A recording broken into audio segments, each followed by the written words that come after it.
to this computer. Fantastic. Okay. So hello, everybody. My name is Chris Aviles. I am president of Garden State Esports. We have a very special event for you today. One of the things that we try to do with Garden State Esports is provide experiences for our students.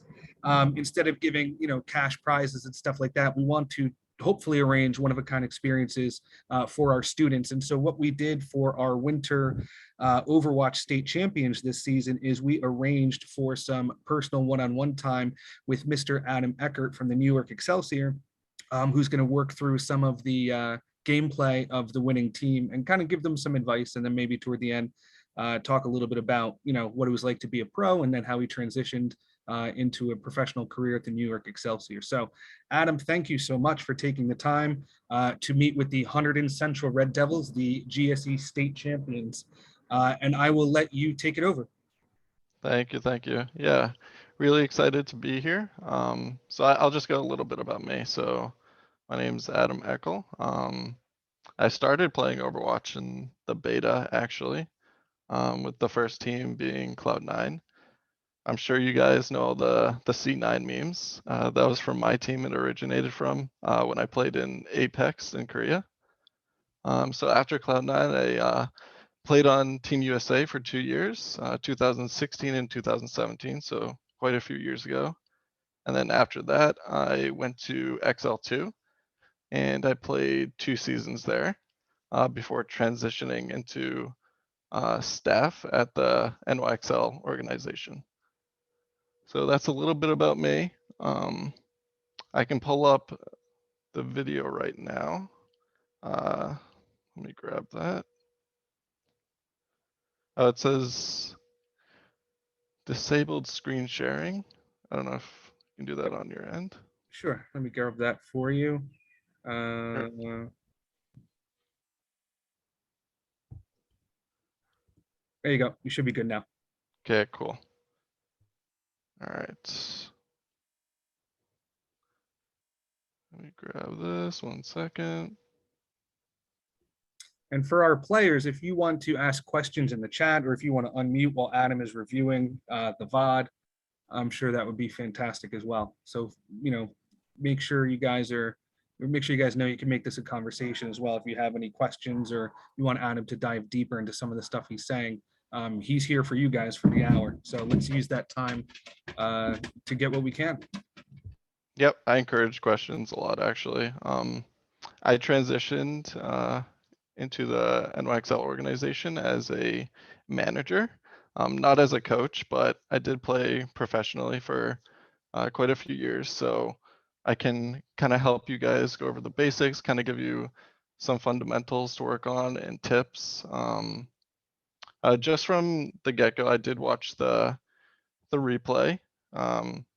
So I think we can just start out with the comm structure of your team. When I played, we usually had different tasks for each member of the team, but each person would be talking and giving information as well. I noticed that, let me play. Let me start the first fight here. Hold on, let me skip to it.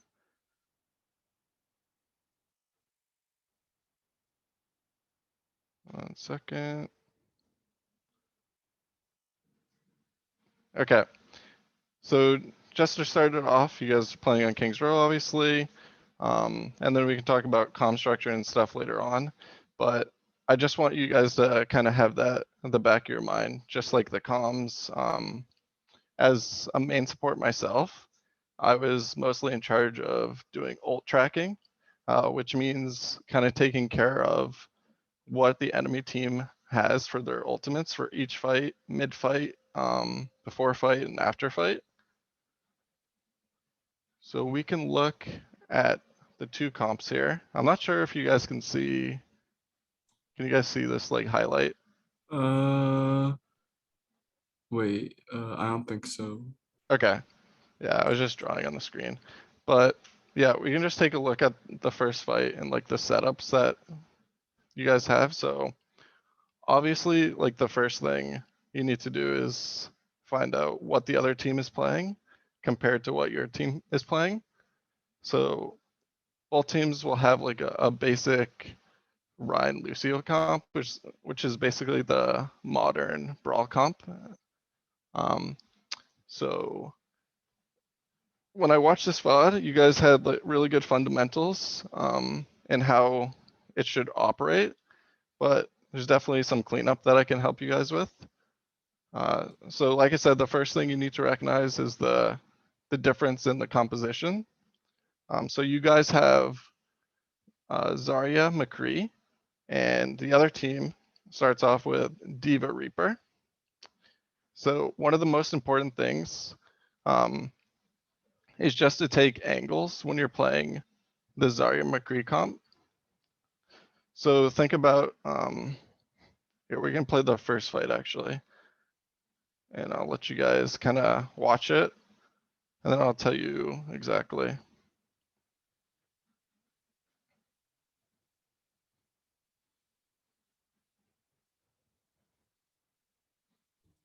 And if it does help, Adam, we can see your mouse pointer. So Oh, you can? Oh, okay, awesome. Even if you can't highlight, we can see your mouse pointer. Okay, perfect. Okay, so like I said, you guys have Zara McCree. The enemy team has Diva Reaper.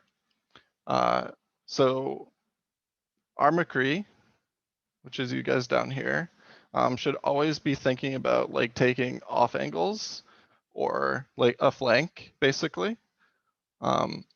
So what that enables is their diva has to choose if they want to go for the McCree or the front line here.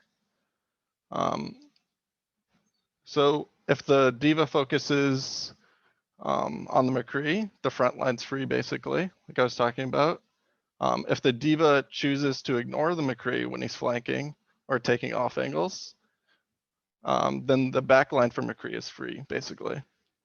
So just when you're looking at the other team's comp and your comp, off angles and what your strengths and weaknesses are is always a good thing to start off with.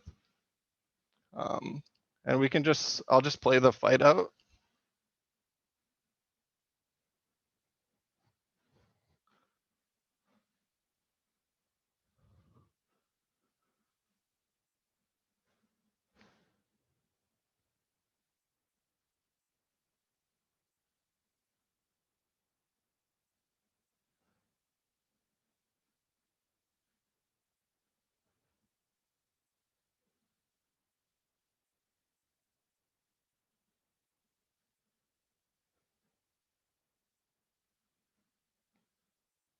Okay, I can just pause it here. So basically, you guys do end up losing the first fight, and then you get like a very long second setup phase, which takes a while because of the resets and just how King's Row operates.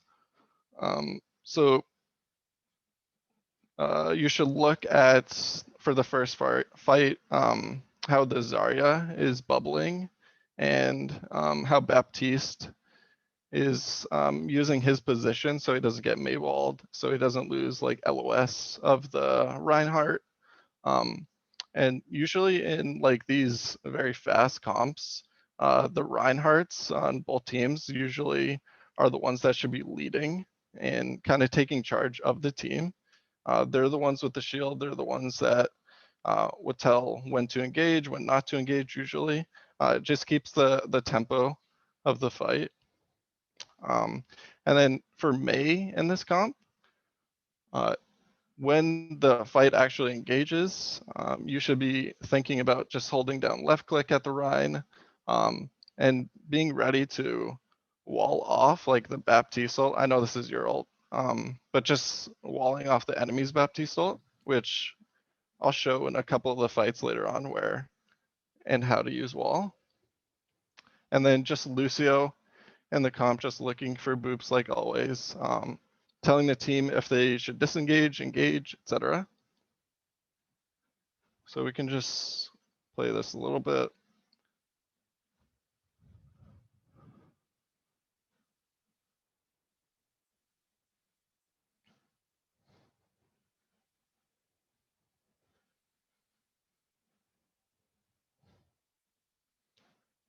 Okay, so that was the first fight, and then we can just go to the next fight, which was at, I think it was around 417.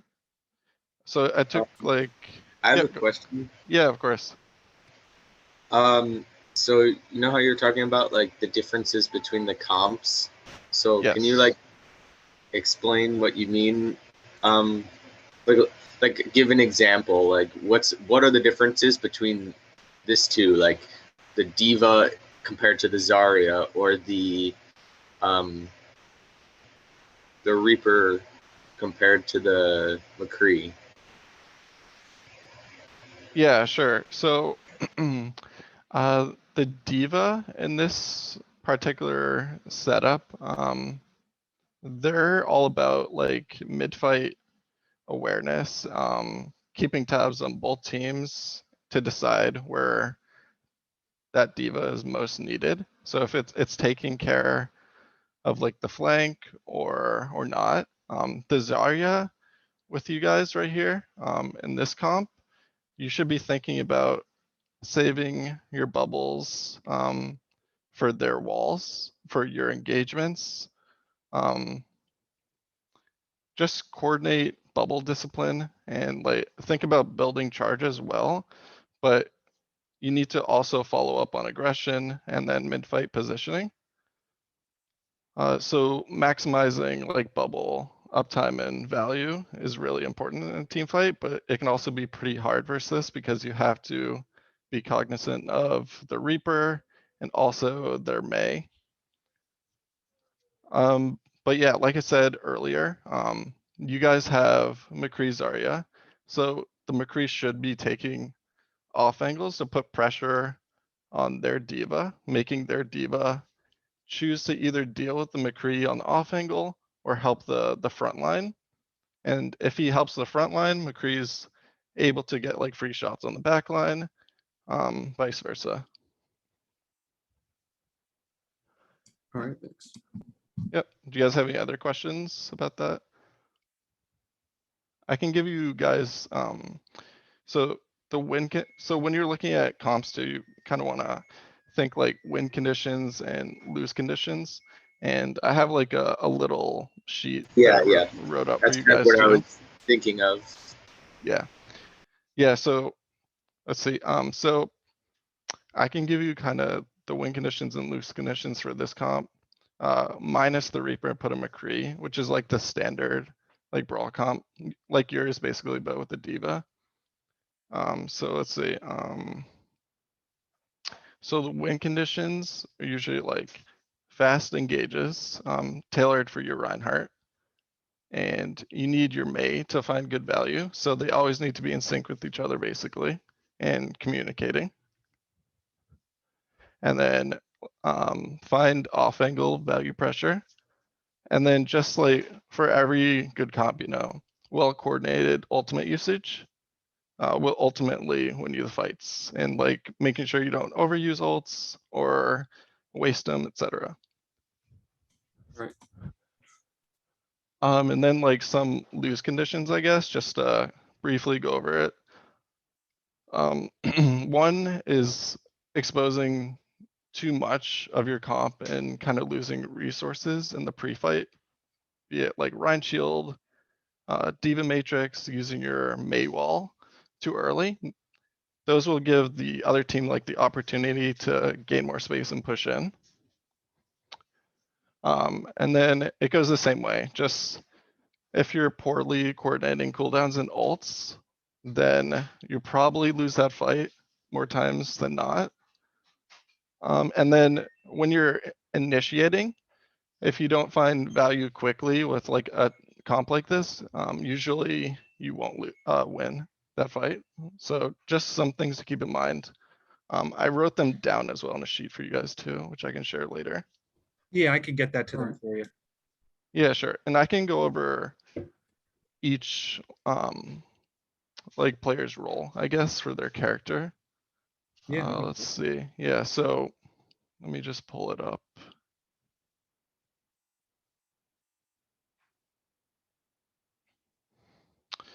Okay, so for the Reinhardt, your job basically is to kind of dictate the space and timings the team has to work with. So you are like the point around which this composition works, basically. You need to be telling your team your shield health, when to engage, when to disengage. You should be selfish in taking resources for yourself, because ultimately you're the one who should start the fight and kind of control the pace of the game, more or less. So just make sure you're balancing your HP and shield with enough like aggressive moves to enable your team without punishing yourself.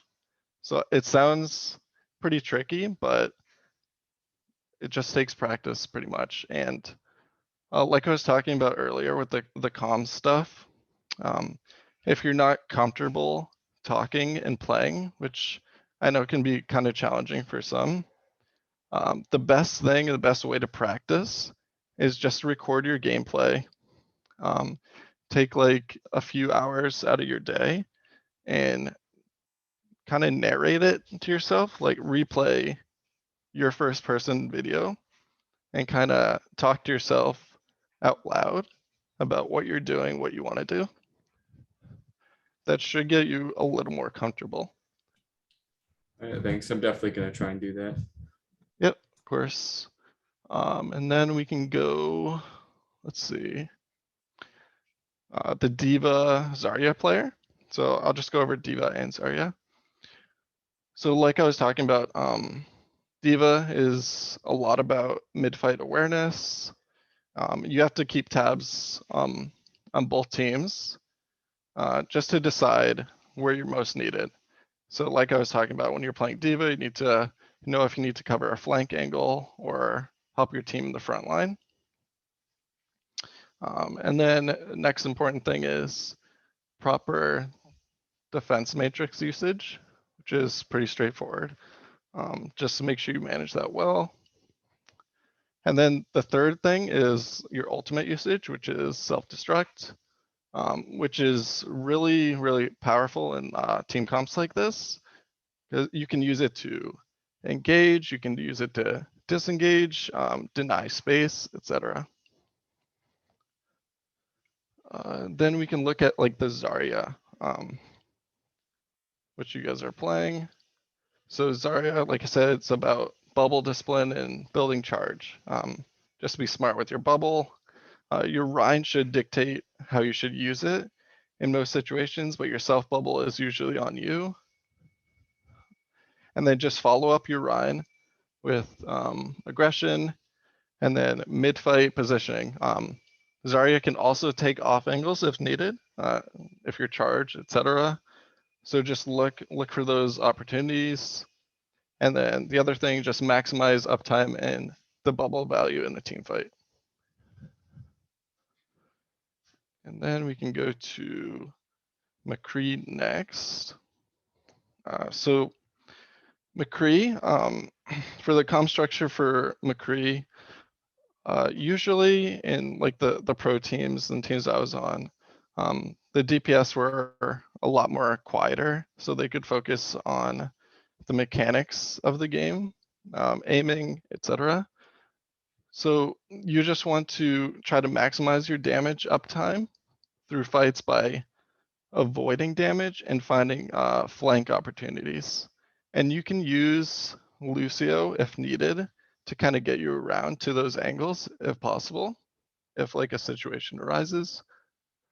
But you should definitely try to, when you can talk, just kind of tell the team what you need to succeed. So just coordinate with other members of your team. And then the Mei role. So this is a really, really important role for the team, obviously, because you have wall, you have freeze, you have a really good area denial ult as well. So you just want to make sure you're in sync with your Reinhardt, just keep up with him. You want to try to enable aggression with your ice wall and your left click, your primary. That's really key in most fights. And then on top of that, just find priority freeze targets. and coordinate your ults with your team to deny space or just get like really good aggression. And then let's see, we can go to Lucio. So this is the role that I played the majority of my time. So like I was saying for comms for Lucio, I was the ult tracker on the team. So I would call the ults the other team had before fight, mid fight if possible, and then after fight for setups. So you want to just match your tempo with the front line to help them get like engagements, or if you need to disengage with speed boost. And what separates good Lucios from bad ones, is obviously the knockback, the boop. So just make sure you're always looking for opportunities to boop aggressively without getting punished. Don't put yourself in a situation where you'll die, but definitely try to take really good angles or opportunities to boop. Usually with Reinhardt Lucio, and the other team having Reinhardt Lucio, say if they use like a Mei wall, you can use the Mei wall to get over it, maybe boop the Reinhardt up and coordinate a shatter with your Reinhardt, something like that. But just always keep in mind like your boop usage and your speed. Usually on Lucio 2, you want to be counting your cooldown. So if you have speed boost, you tell the team you have speed boost. If you don't have speed boost, you tell the team like, I have speed in like 5 seconds, so 5, 4, etc. Just to give your team enough information to know that they can use you. And then we can go to Baptiste. The most important thing about Baptiste is the immortality field. So your main job is just making sure that you're in line of sight and just proper usage of the immortality field.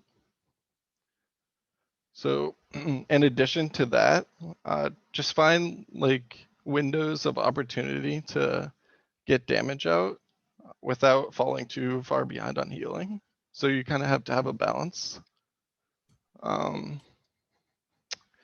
And then one of the big things is Baptiste Alt 2. You can just coordinate that with other members of the team. That will help like enable aggression, deny space. Baptiste also has strong flank pressure as well. So Yeah. All right. I know that's kind of a lot for each role. If you guys have any questions like about your role specifically, I can answer it, or like any comms you think you might be lacking or need help with. I'm just kind of going over like the generals for each. So Right. I actually have a question. yeah, sure. I usually play Mei in this kind of comp. When would I use cryo freeze? And how would I be able to get out of fights if we don't have Reiner Zarya? Or how would I be able to use them to get out of fights and get out of line of sight for heals? So like your ice block, like when you would use it and how to disengage and stuff from fights, basically, or? What's up? So you're saying how would you use like your ice block and then using your Mei wall to disengage and engage? Yes, there you go. Like if I'm taking too much damage as Ryan like backs up and I'm in the front line, how would I use cryo effectively to try and get out? That's a good question. Man, so you want to be next to like your Rhine or your Zarya Diva the majority of the time. You can use the wall to boost you up and stuff, but you kind of want to use the wall to lock down or separate their front line. And then if you get in trouble too, like you said, just using freeze next to probably your Reinhardt or your Diva Zarya to get you out.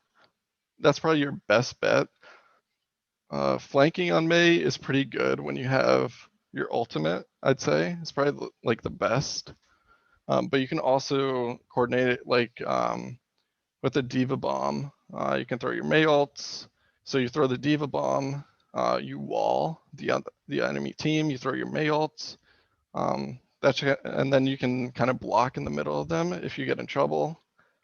But yeah, just Gotcha. use your Rhine and your off tank the most out of everyone to get you out of those situations. Okay, gotcha. Would asking Lucio to switch to speed boost be an option too? Yeah, usually. I'd say I would save that for when you want to engage for the Rhine, like using your wall. But yeah, I mean, you can if you're in a sticky situation. Yeah, like Um, without amp. Yeah, exactly. Gotcha. That's it from me. Thank you. No problem. Anyone else have any questions on like their role? I can try to answer, give tips. Okay, so we can go into like the more nitty gritty, I guess, of it a little bit.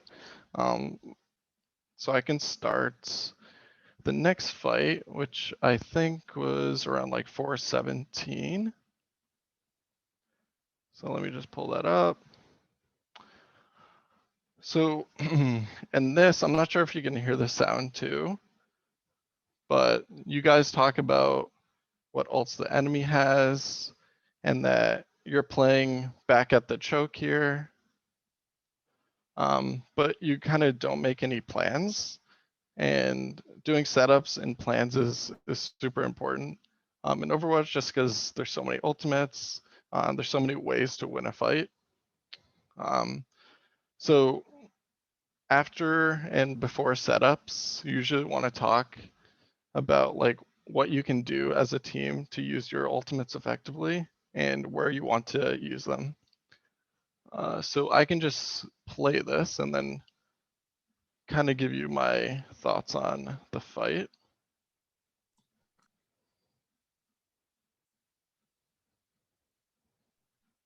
We're not hearing the audio on the video, Adam, so if you want to talk over it while it's playing, you can too. Okay, yeah, let's just watch the fight first and then I'll kind of.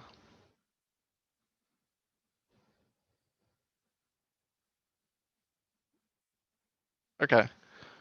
Yeah, so like I said, during the comms, you guys, like you said, you guys talked about playing back and choke, but didn't really make any plans. So, and you can see this because I played the clip and you guys threw your shatter out and then you guys used your Deadeye without like talking about how you want to use your ultimates. Usually it's best for the player that has the ultimate to kind of talk about what they want to do with it or give the team a heads up if it's like spur of the moment. So just always be thinking about that as a team. Just like how you're going to set up, how are you going to use your stuff, ultimates, etc. How are you going to use like your Lucio beat, what you're going to use to deny it with. You can also set up like really good combinations with McCree Rhine, like the flashbang shatter is always really good. Yeah, Adam, that was a question I had for you is based on the video that you have and the situation that 100 Central was in, you said that they didn't plan anything, knowing that it sounds like Ryan had a shatter and McCree had a dead eye. What would you have planned? If you were the McCree, for instance, what would you have tried to get done? Yeah, sure. So let me back up. So you guys have a lot of time right here actually to get a good setup. They're still coming down. You guys, I think, just want to fight. So your call in playing this area right here was correct. So this is the spot to hold for this fight. So we have a grav right here, and we have a beat. So your Lucio should be telling what they have, or whoever does the ultimate tracking on your team, telling what they have. So you're prepared going into it. So let's say, they have the May ult, for example, or the Reaper ult. You just let your team know that, and then you want to set up, here, let me play it a little bit. You want to set up here. You can have the Zarya. They can take an angle here, or they can hide over here. The best bet would be to use your Zarya ult early, and kind of bait out their ultimates, and then come in and use your beat to clean up. By that time, you should have a McCree back here. He can either play up front and kind of help when the grav goes out, or play back and just kind of build a Deadeye. But you want to force the other team into making a decision quick and making a decision using their ults. They can use both their ults, they could use none of their ults. It just depends on how you execute it. But I would start off with the grav, and then follow up with what they use with your beat usually. And by that time, like I said, you would have Deadeye, you would have Shatter. So Mei should try to look for a wall after you grav. You can use like your Rhine to your advantage because you have shields, they don't have shields, so you can pin into the grav. Just little things like that. That's super helpful. And then a follow-up question, because I'm solidly in the gold division as an Overwatch player. It sounds like tracking ults is really an important part of this, and obviously it's easier to track your own team's ults. How do you recommend, or tips for tracking what the other team may have? Is it something you just get from playing a long time? You kind of know when they should have their ults, the opposing team. But any tips on that front of kind of being able to track the opposing team's ults more accurately? Yeah, unfortunately, that comes a lot with practice and time, because each character has a different rate at which they get their ultimate. So you usually, in the first like few fights, you have to make an educated guess based on the time that's elapsed. So for the first fight, like on King's Row, if it lasts like a specific amount of time, then your ult tracker should think in their mind that they could have like an ult coming up. Or if they see a Reinhardt gets like a fire strike that hits 4 people, then they'll probably be closer to their Shatter than your Reinhardt. But it just takes time, like I said, because you need to be watching the enemy team basically the entire time and remembering which ultimates they use after each fight. So it's a lot to take in at first, and it's a lot to do by yourself too. So you can always use like your teammates if you didn't see something. It's better to ask. So if you say, did they shatter? Did they shatter? Someone can respond yes, no, and then you can give them kind of the correct answer based on that. Let's see. Who on the team does like the ult tracking, or is it kind of like a team thing? Usually, usually I try and like tell one person to do it, but over time, over like the course of the game, it usually ends up being like a team thing. Yeah. Okay, cool. Yeah. I don't know if it helps you guys to do it as a team thing, or do it as like an individual thing, and then have everyone help you a little bit. But that's super important. And I think just like when you go back and you talk to each other about like practice and stuff before each one, you kind of want to have like fundamentals set up for the comm structure, who should be in charge of what. And then the next time you play, the best thing to do is just focus on those few things that you want to learn and kind of fix. Don't worry about like all the very small mistakes here and there that will come. Just focus on like the few core values and stuff that you want to fix.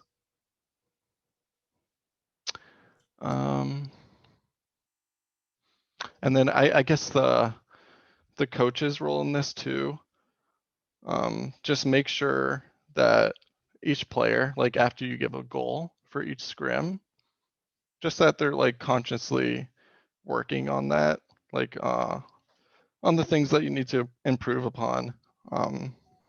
Even during practice and stuff too. Usually the coach would say something like, you know, don't forget to do this, like keep thinking about this, just to help your team like kind of stay on track. All right. Obviously you can't do that in matches and stuff, Mm-hmm. but it gets it into a good habit. So just kind of think about that. Mm-hmm. Okay. Thanks. Yep. Let's see. Let me go to, I think, the next fight, which is at like 444. So this is kind of just another example of like having a plan and what to do. So you can't hear the audio unfortunately, but someone says kind of save grav until Diva gets out of mech, which is fine. But you have to think, how do you expect that to happen basically? Should you tell people to focus the Diva when you have grav, kind of get her out of mech? Or you could focus poke her like middle of the fight. Just have like a plan on how to approach getting her out of mech. And I can play that a little bit. Unfortunately, you can't hear it, but we can go to 510 after this is done.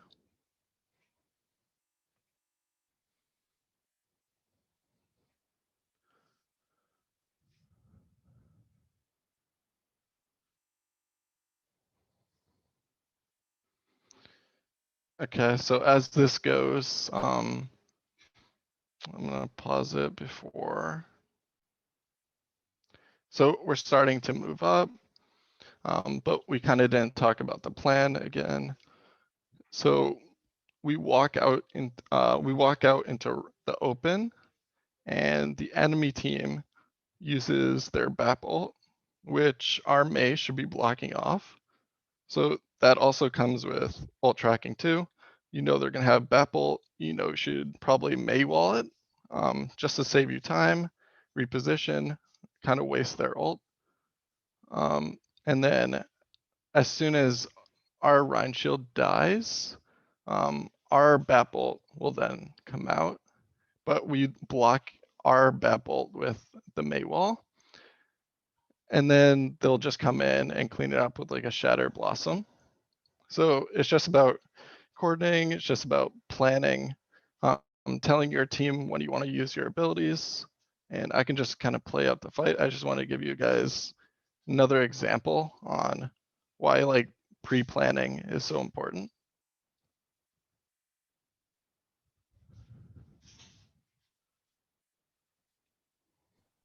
And Adam, I'll kind of ask the same question just because this part is kind of fascinating to me, is looking at the state of the game, what would you want the plan to be, or what might you call here, looking at how, you know, everybody's where they're at with their ults and stuff like that?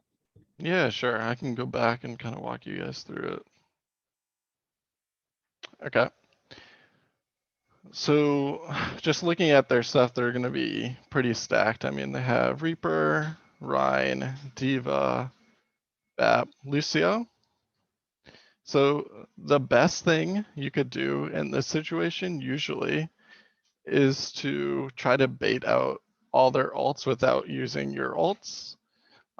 So if you make them use Shatter, Blossom, or one of the support ults, which they probably would, they'll probably invest 3 ults, then you can save your ults and come back to the fight having Grav, you'll have Mei ult, you'll have Baptiste ult. Even if you get, like this will probably be at 50 for your Rhine, this will be more too for your Lucio.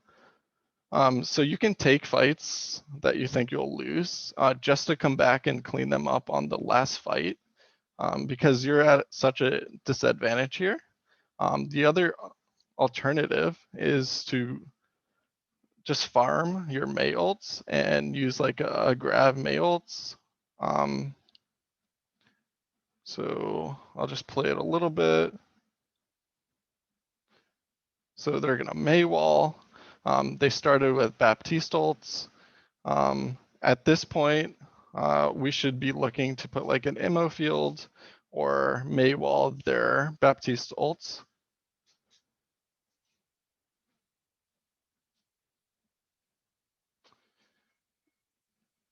So we throw down an ammo, and then I believe since we didn't Mei wall their Baptiste ults, our Reinhardt doesn't have shield anymore. So what happens is we get shattered for free here. And then we throw up our Baptiste ult with our Mei wall at the same time. So it kind of blocks LOS of us using it to get any kills. And then the Reaper comes in and commits like his Death Blossom.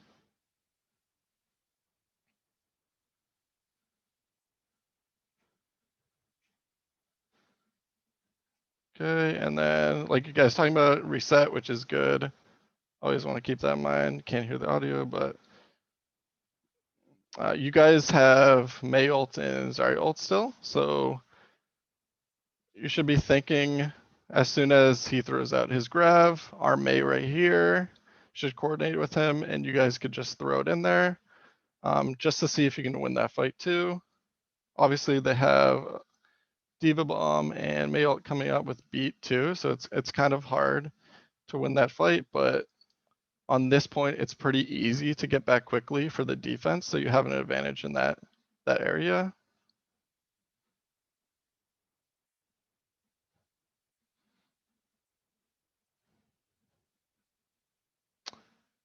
And then unfortunately get Diva bombed, and then they clean up without us using our ults together. Just talking about like ult coordination too. When you guys run Diva Rein, you should always try to think about how you're going to use the Diva Bomb initiating into them or disengaging. You can use like Diva Bomb pin charges or Diva Bomb and then Mei wall.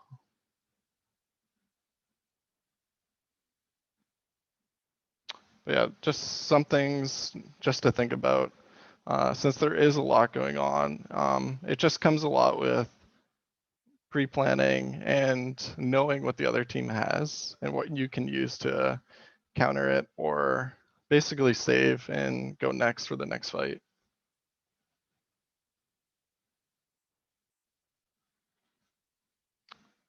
Is there any questions on that?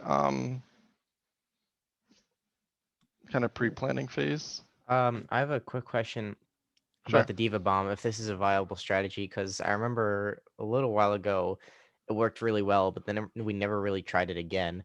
We would essentially save our Mei wall for when our Diva was about to bomb. We'd put it up to make it look like we screwed up and we just sent a Diva Bomb right into a wall, but then we'd take down the wall last second to give like the illusion of us making a mistake. Does that sound like a viable strategy? Or Yeah, I think that's totally fine. I think using Diva Bomb like that can work in a lot of situations too, on different like parts of the map, different choke points. It catches them off guard. You just need to make sure that when you're throwing your Diva Bomb out like that too, just like your front line, etc., are ready to capitalize on the enemy team, just so you don't waste it. Basically, if they do end up just backing up because there's a Mei wall there. So just be thinking about that as you use your ults too. All right. A general question I have with comms is that sometimes in the mid fight, the comms can get a bit crowded, and like multiple people can be calling multiple targets. And usually I try to like assign someone to do like main target calling, but like I think everyone, or at least myself included, has like a habit of like just shouting out names when they want someone to be focused. So is there like a way to practice not having everyone calling like multiple targets at the same time? Yeah. So for my teams, and I know a lot of other teams do this too, they kind of set that on one person and they pair it, that one person. I'm sure you've heard like videos, the Korean players do it as well. Mhm. One person calls a target and everyone just says that name repeatedly. That way it's like in everyone's mind and everyone's focusing on that. Okay. That could help. I know that it does get hectic and some people can't hit the same target at the same time. But as you play together too, you'll get used to just calling out the same thing. You just have to trust in your teammates and just kind of think this is like a very, very team oriented game, right? So Yeah. just keep trusting your teammates. Try the parroting thing. Whoever you think would be best on your team to call out the first target, and then everyone follow up with that. I think that's really good, especially in these fast, like brawly type comps. Mhm. It gets even more important too when you're playing dive. Yeah. So, yep, just keep thinking about that. Thank you very much. No problem. And I have one more quick question. Yep. I think I run into this a lot because I play Reinhardt and I have a very limited range of attack. But let's say a target is being called as the primary target. Assuming I don't really need to shield my team at that moment, what is something I can do to make myself useful when I cannot physically do anything to damage the target? So when you can't actually hit the target, just like putting pressure with your team or using your shield effectively to help them hit it, try to deny space for their front line or whomever you need to hit. So just try to use your shield. You could do pin opportunities too with like the May wall, if you're too far from hitting that target. But yeah, it's basically try to support your team with your shield. Try to cut off their front line from pushing over while your guys are pushing in and hitting one target. All right, thank you. Yep.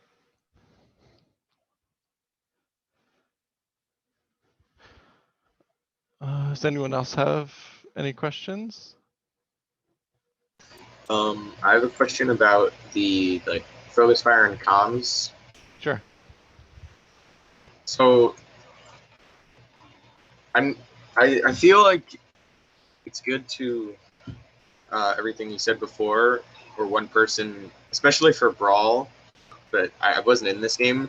But I feel like it's probably a little bit different for other comps, and like I feel like it's really important to like make sure everybody knows if someone is really low and you can like easily kill them. Like more important than everyone focusing the same person in like a lot of the time. So like, do you agree with that? And how would you like be able to, you know, if someone has information that nobody else has, how would you be able to like tell everyone else to change the priority if someone is like one, or like I guess we just say it louder, but I don't think that's good because it crowds the comms. Yeah. I mean, if you see like a player that is super low or like about to die too, I think it is pretty important that the person who sees that jumps in and tells the team. Then the team can think about it and either hit that target or continuing to hit the focus target.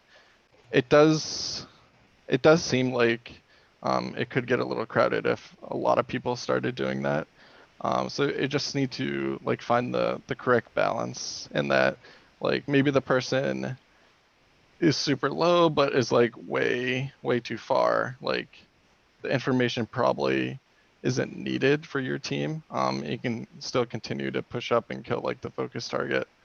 But yeah. So, like, I guess do smarter calls then. Yeah, just smarter calls. Just think about the opportunity if your team and your players can actually hit that target, if it's necessary to give out that information.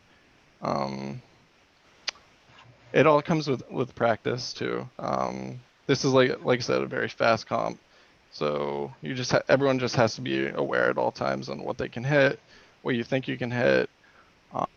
And usually when you're like focusing and have like a really good plan going into the fight, then you usually don't have to worry about that stuff too much. But it does come up often. So just have that in the back of your mind. Just like, is this like the smart thing to do? But it'll come with time. Okay.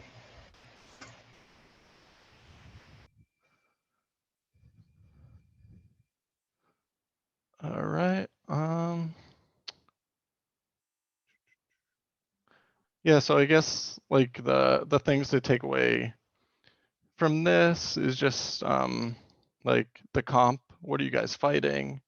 How you can exploit like their weaknesses in your comp, what you should be doing in your team comp, like taking angles, etc. Just things like that.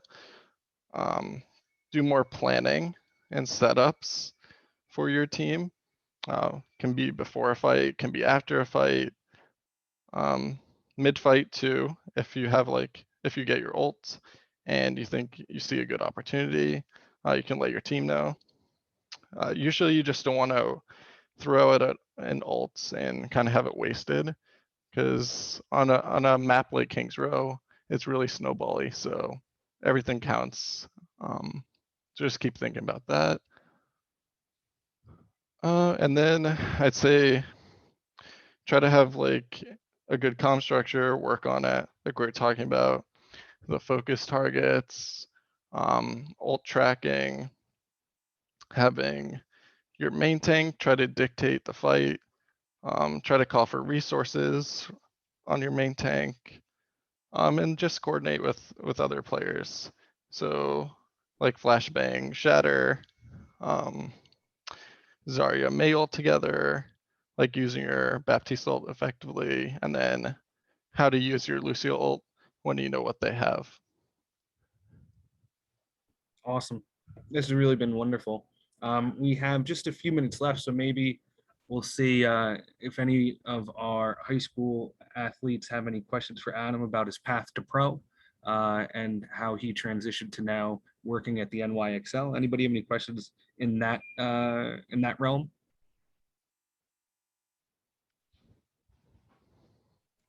Not necessarily in that realm, like about. Okay, that sounds very selfish, but would you mind? I mean, it does involve the NYXL. What do you guys do to prepare for like a match? What do we do to prepare for a Yeah, match? like what do you do for warm-ups and what do you do to get in the right headspace? So I haven't worked with the NYXL as of recently. I kind of transitioned to the Call of Duty side of things for that team, but we had a sports psychologist, and he would kind of help the players before matches. Like if you, I don't know if you guys ever meditate or just kind of like clearing your head. And then they would have like a few practice scrims beforehand, and then you would watch like film on the other team. I'm not sure if you guys have an analyst or someone who can give you statistics, but you kind of want to find out what the other team's comps they'll use on most maps. In some ways, how to counter it and think about it before you actually get into the game, so you know exactly what to do. But yeah, any more questions on that? I have a question about path to pro. Sure. When you were, I guess you could say, like, trying to get into it, did you have to show off a variety of skills, or were you allowed to specialize? Like, did you have to be good at every single hero, or could you just stick to one or two? So when I was playing, I played like the support role. So strictly, I played support. So for example, like during Team USA tryouts, they would have me play, which I think at the time was mainly Mercy Lucio. So the majority of the games I would have to play on were Mercy Lucio, but then they would kind of integrate set comps on specific maps, so like mirror matches against each other. So I would have to play like a Zenyatta or an Anna, for example, and you kind of have to be well versed in like all the heroes, I'd say, in your class. So like the tanks, you should know all the tanks. Supports, you should know all the supports, but it doesn't have to be at like the highest level. Like say you're like a Lucio player, you should know how to play Baptiste, but not as good as your Baptiste player, if that makes sense.